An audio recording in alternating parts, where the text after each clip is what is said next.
Saya ingin bertanya menyangkut masalah konsep tauhid. Gempa itu yang terjadi, kalau diawali dengan kondisi gempa, itu hari itu ketika mau dilaksanakan nomoni itu orang buat sesajian. Dan yang melaksanakan itu orang-orang yang paham tentang agama. Saya tidak mengerti bagaimana praktik syirik itu dalam konsep tauhid. Ketika orang memulai melaksanakan sesuatu, dia laksanakan dengan sesajian, kasih makan, kasih ini, diberikan ke laut. Itu praktek yang dilaksanakan dan itu dilaksanakan oleh orang-orang yang paham agama. Itu yang pertama. Yang kedua, dalam konsep sehari-hari kita umat Islam di kota Palu dan mungkin tempat lain, kalau mau berhajat, mau bersyukuran atau apa, belum mau imam itu membaca doa atau memulai sebelum ada yang ditaruh di sepuluh, pisang, apa dan kemenyan. Dan ini dilaksanakan oleh orang-orang yang paham tentang agama. Dan saya sering menyaksikan, apakah ini masuk dalam konsep syirik atau tidak. Dan ini dilakukan oleh orang-orang beragama. Contoh yang kemudian, misalnya mau masuk puasa, itu budaya yang ada, itu belum mau melaksanakan, itu dianggap harus mengadakan baca-baca seperti itu. Ada pisang di situ, ada kue, ada pulut, ada telur, dilengkapi dengan kemenyan. Dan Pak Imam ini belum memulai mau membaca doa sebelum ada itu. Apakah ini masuk dalam konsep syirik? Ini dipraktekkan, dilakukan tiap hari. Nah, saya sering melihat seperti itu. Nah, apakah ini masuk dalam konsep syirik atau pelaksanaan syirik menyangkut dengan tauhid? Dan ini berlaku umum Pak, tiap tahun. Nah, ini butuh pencerahan. Sehingga kita beragama itu cukup jelas dan paham sebenarnya bagaimana sih praktek hidup sehari-hari syirik. Dan ingat, ini dilakukan oleh orang-orang yang sangat paham beragama. Saya kira seperti itu. Terima kasih Pak.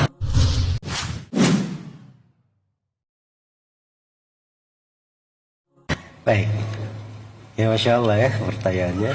Saya jawab dulu Pak ya. Jadi sudah diterangkan tadi ya bahwa dakwah para nabi dan para rasul adalah menjelaskan tauhid itu apa dan mengingatkan bahaya kesyirikan.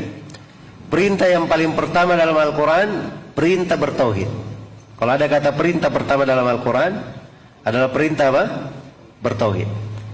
Ya ayuhan nasu ubudu rabbakum, wahai manusia beribadahlah kalian kepada Rob kalian. Itu ayat yang pertama, perintah pertama dalam Al-Quran. Larangan yang paling pertama dalam Al-Quran, larangan berbuat kesyirikan. Fala taj'alu lillahi andadan wa antum ta'lamun. Jangan kalian menjadikan untuk Allah sekutu-sekutu sementara kalian tidak mengetahuinya. Jadi kalau dia adalah hal yang terbesar dari dakwah Nabi dan para Rasul, kira-kira masuk akal nggak kalau hal ini tidak jelas? Hah? Ini adalah hal yang paling jelas di dalam agama malah. Masalah tauhid, masalah kesyirikan itu adalah hal yang paling jelas, paling terang, dan paling banyak dijelaskan. Bahkan Al-Quran itu dari awal dan akhirnya semuanya pembahasan tentang tauhid dan kesyirikan. Kalau disebut surga dan neraka, surga itu balasan untuk orang yang bertauhid, neraka balasan untuk orang yang berbuat kesyirikan. Jelas ya? Baik. Sisa definisinya itu apa? Ibadah itu apa? Definisinya. Iya. Yang disebut dengan ibadah itu apa? Yang disebut dengan kesyirikan itu apa? Ini sebenarnya kita perlu bahas lebih santai, kemudian perlu waktu sedikit.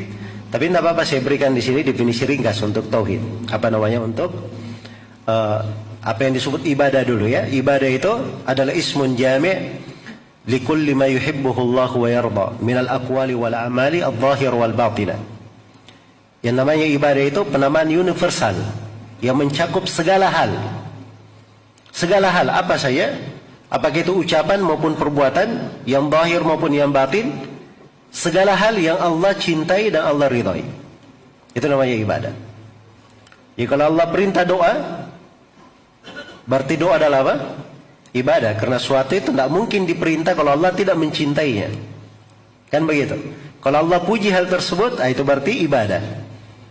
Itu adalah ibadah. Seperti dikatakan dalam Al-Quran tentang para nabi, innahum kanu yusari'una fil khairat wa yad'unana raghaban wa rahaba wa kanu lana khasyin. Para nabi dan para rasul itu bersegera di dalam kebaikan, dan mereka selalu beribadah kepada kami dengan penuh rasa harapan, penuh rasa takut, dan mereka khusyuk dalam beribadah. Jadi rasa takut, rasa harapan, khusyuk ini bagian dari apa? Ibadah, karena Allah puji. Syirik itu apa? Syirik itu jelas ya. Ayat yang pertama mengatakan fala taj'alu lillahi andadan. Jangan jadikan untuk Allah tandingan-tandingan, padanan-padanan. Ya, permisalan-permisalan. Dari surah Al-Baqarah. Saya beri ayat yang lain supaya lebih memudahkan kita memahaminya. Ayat di surah Syu'ara, ketika penduduk neraka masuk di dalam neraka, mereka sebutkan apa sebabnya mereka masuk di dalam neraka.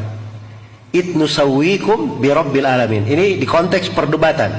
Yang menyembah orang yang dia ibadahi atau siapa yang diibadahi ini bermusuhan, di dalam neraka bermusuhan, saling salah menyalahkan. Maka yang berbuat kesyirikan ini berkata, waktu itu kami di kehidupan dunia, kami menyetarakan kalian dengan Allah. Kami menyetarakan kalian dengan Allah Subhanahu wa taala. Karena itu syirik ya, dalam definisinya adalah taswiyatu ghairillahi billah fi syai'in min khasaisillah.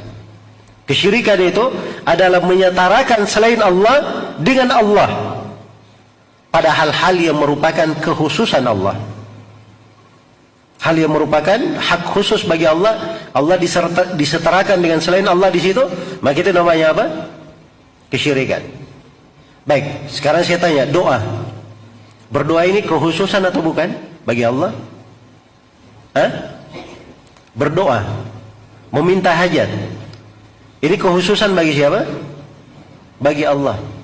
Wa qala rabbukum ud'uni astajib lakum. Allah berfirman, berdoalah kalian kepadaku, aku akan kabulkan. Innal ladzina yastakbiruna an ibadati sayadkhuluna jahannama dakhirin. Orang yang bersombong dari berdoa kepadaku, aku akan masukkan dalam neraka jahanam.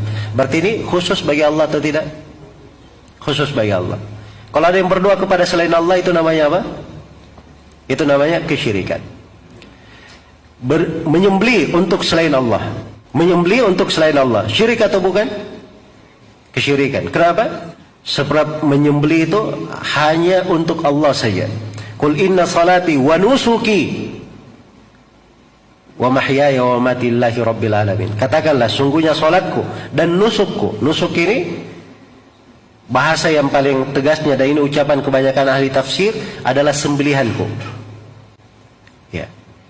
Hidupku dan matiku hanya untuk Allah Rabbil Alamin, tidak ada syirikat baginya, tidak ada sekutu baginya. Jadi kalau ada yang menyembelih untuk selain Allah, dia berbuat kesyirikan atau tidak? Dia berbuat kesyirikan. Jelas ya? Karena itu Nabi SAW bersabda, la'anallahu man dhabaha li ghairillah. Allah melaknat orang yang menyembelih untuk selain Allah. Iya.